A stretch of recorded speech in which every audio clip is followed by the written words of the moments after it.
हे भवानी, हे पार्वती, एक समय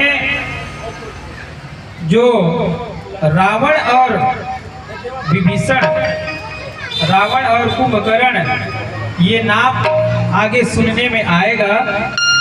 उनके जो है पहले जन्म की बात को परमपिता परमात्मा के यह चरित्र को विस्तार से बताते हुए भगवान भोलेनाथ माता पार्वती से कह रहे हैं कि हे पार्वती, ये जय और विजय नाम के दो द्वारपाल थे जिनको सब कोई जानते हैं।